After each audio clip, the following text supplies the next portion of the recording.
Want a soar? Get a mentor.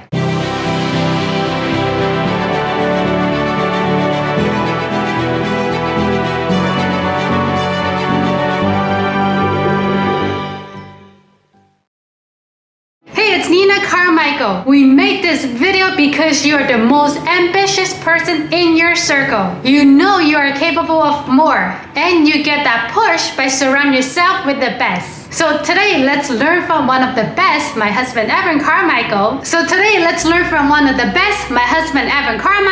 Everything that you want out of your life is on the other side of fear. Enjoy! Okay, let's kick it off with rule number 1, conquer fear. Everything that you want out of life is on the other side of your biggest fears. You want something more. You know you're capable of something more. You'll come up with a great reason why you can't do that something more, but really, you're just afraid. If you want a breakthrough, if you want that dream life, you need to change the way you think about fear, or it will handicap you for the rest of your life. So my biggest fear is disappointing people. I'm afraid that whatever I'm gonna do, I might disappoint somebody, and that keeps me playing small. And so whenever I can recognize it, then I have to go all in and do it just to show myself, because it allows you to play on a bigger stage every time. And that big fear you have is still there. It doesn't go away. You're just capable of slaying a bigger dragon each time. So what used to count as disappointing people, or my fear of disappointing people, might have been going to a coffee meeting and helping an entrepreneur. I remember one time super clearly that I was booking a meeting with an entrepreneur, and I was so worried that I was going to disappoint her that I was hoping that she would cancel. And the story I told myself was, I'm too busy, I got all this stuff to do. You know, the realistic reasons that you can convince yourself, right? They weren't stupid reasons, they were realistic. But deep down was, I'm just afraid. I'm afraid that she's going to show up and I'm not going to give her value. It's a deep fear. And then once I went to go meet her, it was amazing. I remember sitting in my car and saying, wow, like an hour and a half ago, I was hoping that she was going to cancel on me, and this is the greatest thing of all time, right? Your biggest fears prevent you from living the life that you want. And so I'm afraid of disappointing people. Most of the time you can't catch it. I think we play small by default. I think your greatest fear owns you and is giving you tons of logical reasons why you can't do that thing. But whenever you catch it, whenever you do actually catch and say, I think this is just my fear talking, that means it's go time. That means you have to do it just to teach yourself that you're able to conquer it and move to a greater level of success. So how do you actually change your relationship with fear? I'm gonna give you a 3-step process that I think will help. Step number 1 is understand that self-confidence comes from doing scary things. Self-confidence, self-love, self-respect comes from doing scary, difficult things. If you're scared of something, right? Your heart's going boom, boom, boom. You're scared of it. You're worried it's not gonna work out. And you catch it. This is the thing. Again, 95% of the time, you'll never catch it. You'll just subconsciously play small. But in the 5% of the time that you actually catch it, if you go off and do it, even if you don't get a result, just trying, just by doing it, you teach yourself that you're awesome.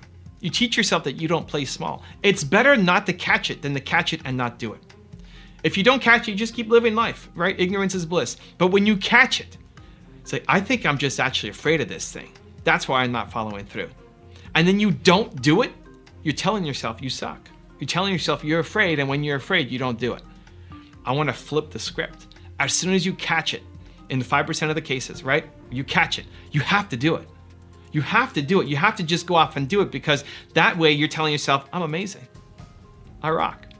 It may not work out, but I'm crushing this fear. Let's go, right? It's a self-signal for self-respect, self-confidence, self-love, all of it comes from doing scary things. You love scary things. You eat scary things for breakfast, because the opposite of doing scary things is doing things that you know how to do, which means you're bored, you're photocopying your life every day, and that's not the life that you want to live. Step number 2 is trust your bold ideas. When you get an idea, trust that it is the right thing for you. When you're feeling bold, and this doesn't happen every day. We don't wake up and say, oh, I'm amazing, happy Thursday, right? It's not how most people wake up. We're tired, we don't have a lot of energy, we're not feeling bold. But you have moments. You have moments in your life where you feel bold, confident, unstoppable. Maybe it was after a meeting, maybe it was after a video, maybe you got inspired, maybe you're on a walk, a meditation. It doesn't matter. You have moments in your life, you know what I'm talking about. You've had moments in your life where you felt inspired, bold. An idea comes to you, it's like, man, if I could do that, it'd be amazing,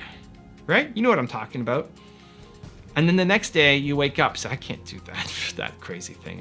Who am I? I can't do that. I don't have the XYZ, right? The money, connections, time, resources, blah, blah, blah, blah, blah. I can't do that, right? Trust your bold ideas. I believe that the ideas that come to me, that come to you when you're feeling bold are actually the right ones for you. And then your brain, which is designed to keep you safe and only understands the world that currently exists, your brain starts talking you down from it. And if you wait till the next day, it's over. Then your brain has already taken charge. It's in control again. You're back to being safe, boring, photocopy your life over and over and over again. So trust your bold ideas. When you're feeling bold, an idea comes to you, say, this is right for me. And then take some immediate action towards it. It'll make a huge difference. And then step number 3 is your bucket list is your excuse list. This might be a little more controversial, but I think when people add something to their bucket list, I think it's an excuse list. I think most people die with a bucket list full of ideas. Just because you call it a bucket list doesn't mean it's gonna get done. This is the way you wanna train yourself. As soon as you put something on your bucket list, go do it. Find the smallest possible way and start building it, right? That experience that you want, you could go off and do it and teach yourself that you're the kind of person who comes up with bold ideas and starts immediately taking action. Not in 5 years when I'm XYZ, then I'm gonna do it. That's garbage, that's loser thinking. You might think you're crushing it by having this bucket list of dreams and goals. You're not. You're teaching yourself that you suck. At least I think that. Because you're teaching yourself, you make a list of ideas and then you don't follow through. The best thing, there's a guy who came to my event in Phoenix. He said, well, my goal on my bucket list is I wanna climb Mount Everest. Okay, great, go do it. Even just believing that that's possible in the next year instead of waiting 20 years for that thing to happen, right? Already changes your mindset. You could do it. What do you need? You need money, you need training, you need resources, what? Figure it out. You could figure it out. If that really was so important to you, you could do it in the next year. You could. And if it's not that important to you, why is it on your bucket list in the first place? People die with their bucket list full. Your bucket list is your excuse list. Instead, start making an action list and get to work. If you are more confident and motivation, please check out our 254 series. The link is in the description below. And you have an overview of what your book is all about, and you write into them. There's usually a general email address so you can connect with them. You can use rejection as fuel to help you go off and do something bigger and motivation to, I'm going to prove them wrong. Surround yourself with greatness. If you want to be more confident, you need to surround yourself with things that make you feel confident. Rule number 2, do scary things. The famous quote of feel the fear and do it anyway, I would change to feel the fear and do it because of. Because if you want to do great things, you have to teach yourself that you do scary things, that you step out of your comfort zone, that you embrace difficult challenges, that you do scary things. Feel the fear and do it because of. Make that your mantra and your entire life will change. So recently my friend Mark Drager, friend of the channel, longtime friend of the channel, he helped actually film my very first video on Walt Disney. That was him behind the camera. He had an idea that he wanted to shave his head, but he was anxious. He was worried. He was fearful of how it might look, of how people might judge him, of you can't go back from it. You know, once you shave it, it's gonna take a while to grow back. And so he decided that he would just do it.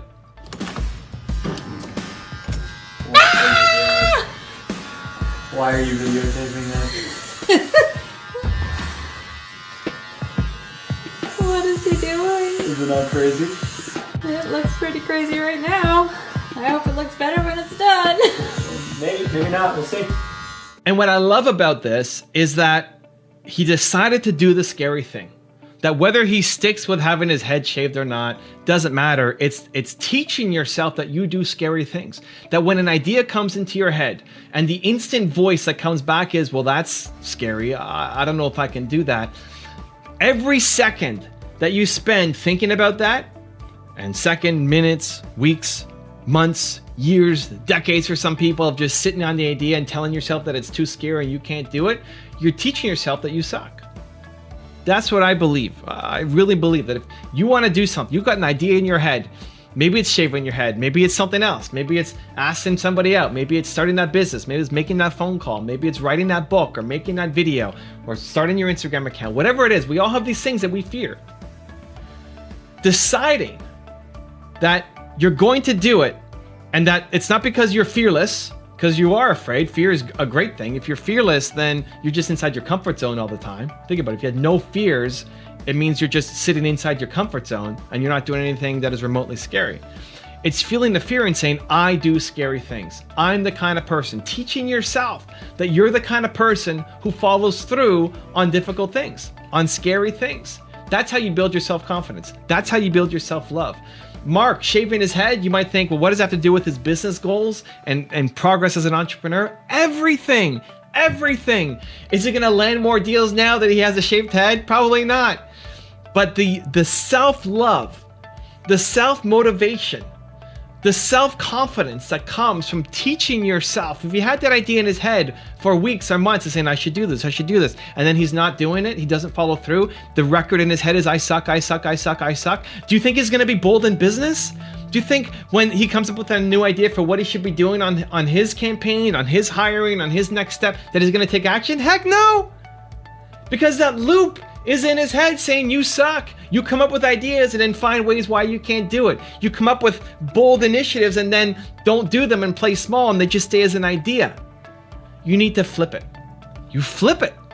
In every circumstance, as long as it's not against your ethics or is just plain stupid, right? Like, don't just jump into a lion's cage because you're scared to do it, right? Most of the things that you're afraid to do are not actually against your ethics and are not actually going to cause physical harm to you or somebody else, right? Most of the things that you're afraid to do are revolving other people's opinions, other people's judgments, failing in front of somebody else, and that now is no longer good enough reason. You have to shift the mindset that when something comes that's difficult, that's scary, that's hard, that you do it. You're the kind of person who comes up with genius, amazing ideas, and they have to be birthed into the world. You do scary things just because. Now I've got a very special bonus clip on hold yourself accountable that I think you're gonna enjoy. But before that, it's time for the question of the day. What's the fear that you need to conquer today? And if you made it this far in the video and you promise to take action after watching, I want to celebrate you. Give me a hashtag believe in the comment below. You need people in your life to hold you accountable because you will never push yourself as hard as you can go. You get a personal trainer not because of what exercises you should do. You can look that up online. The real value of a trainer is to have somebody right there in front of you, in your face, telling you to do 3 more reps of that exercise when you want to quit. When you're gonna tap out, and if you were by yourself, you'd say, I'm done, and they say, give me 3 more. Because all of the growth happens in that last set. If there's nobody around you to hold you to a higher standard, you'll always know that there's another level, but you'll be too afraid to reach for it yourself. So let's use me as an example. I want to solve the world's biggest problem. I don't think people believe in themselves enough. It's why I created this channel and all the other ones I have, and the books and the speaking and everything I do. I want to go out and do this impossible thing that's never gonna happen. I'm never gonna solve the world's biggest problem, and yet I wake up every day and I try to do it. And I use a combination of what I call aspirational mentors, which are people like Steve Jobs and Elon Musk and the people that I profile on this channel. And then I also do it from people who challenge me one-on-one. If you watch my Entrepreneur Advice channel, I get pushed every week by my agent Steve, by psychologists in Australia, by people who are coaching me on how to get better. And they push me and they tell me I need to do more. And they tell me I'm being an idiot in these areas. And like, go, this is the homework. And the more uncomfortable I feel during that process, usually the better the advice is. If I think about the tour that I launched last year and now the tour that I'm doing this year, it started as a free tour and became a paid tour when my agent Steve pushed me to do it. Like, you need to charge for this. And immediately my heart's booming. Boom, boom, boom, boom, boom. I'm scared. It means I have to do it. Having people around you who can push you to do the things that you need to do, who make you nervous, who make you scared, who see your blind spots, who cut through your BS, who tell you that's just fear talking, because we'll come up with really logical reasons why we can't do something. Or aspirational mentors who, when you see how they react to things, how they see things, how they understand the world, and then you look at what you're doing, it forces you to be pulled up. It forces you to take the next step up on the staircase. You need to do it because your environment's been perfectly designed to keep you where you are. Your friends, your family, all of it. It's keeping you exactly where you are. And the difference between where you are now and where you want to be and where you can be in a year, in 2 years, in 5 years, in 10 years, is going to be the people you have around you and how much they're willing to push you, to believe in you, to tell you what you may not want to hear, but you need to hear to grow, to challenge yourself, and get to the next level. So how do you do it? I'm going to give you a 3-step process for you to follow that I think will help. Step number 1 is what I call the Santa Claus rule. Think about what Santa Claus does, right? Santa Claus comes every year, sneaks down your chimney, knows the exact perfect present that you want. It's nicely gift wrapped. It's got the perfect wrapping paper, the perfect bow, the perfect card, everything. It's perfect, exactly what you need. The problem is a lot of the feedback that you need won't be perfectly gift wrapped for you. It's gonna be messy. It's gonna be ugly. It's gonna sound nasty.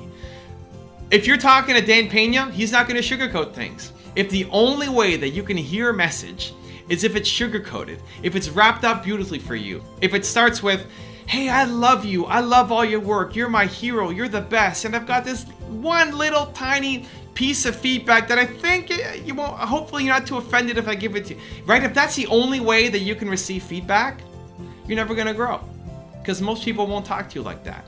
Meanwhile, there will be people who might be totally hating on you, who might say you're the worst human being alive. But look at some of the comments I get on my YouTube channel. It's mostly positive, but every now and then you get this crazy person, this hater, right? Who's yelling and screaming at the top of their lungs.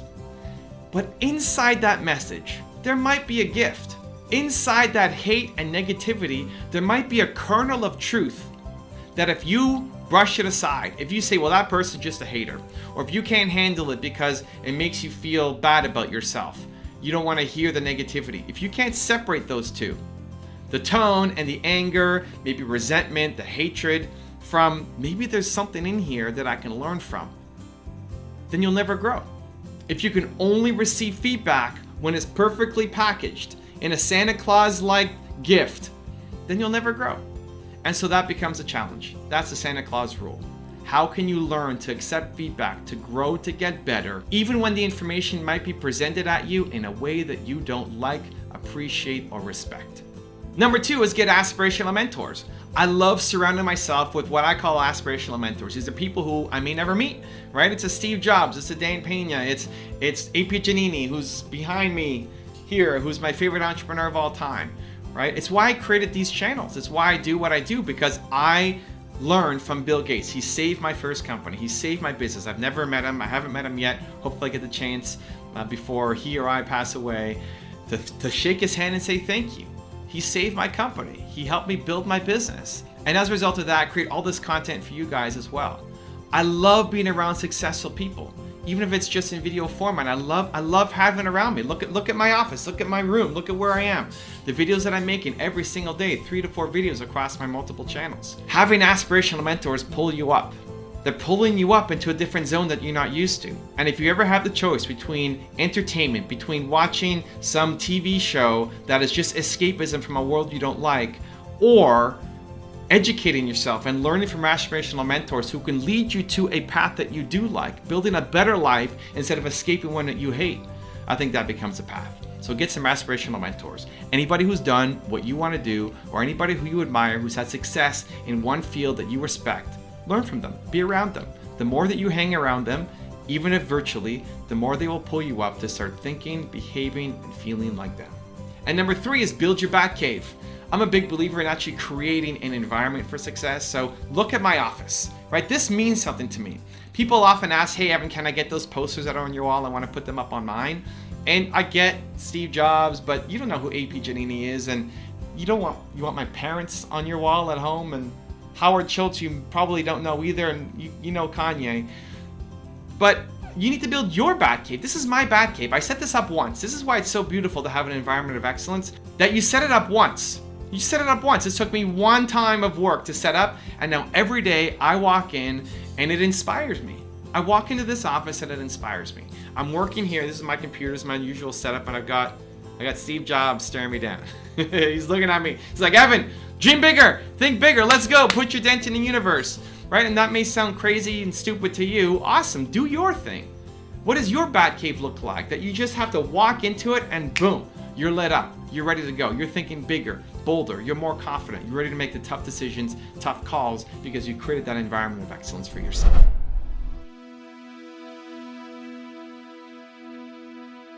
If you want to learn how to make a change in your life, check out the video next to me. You will not regret after watching the video. Continue to believe. I will see you there.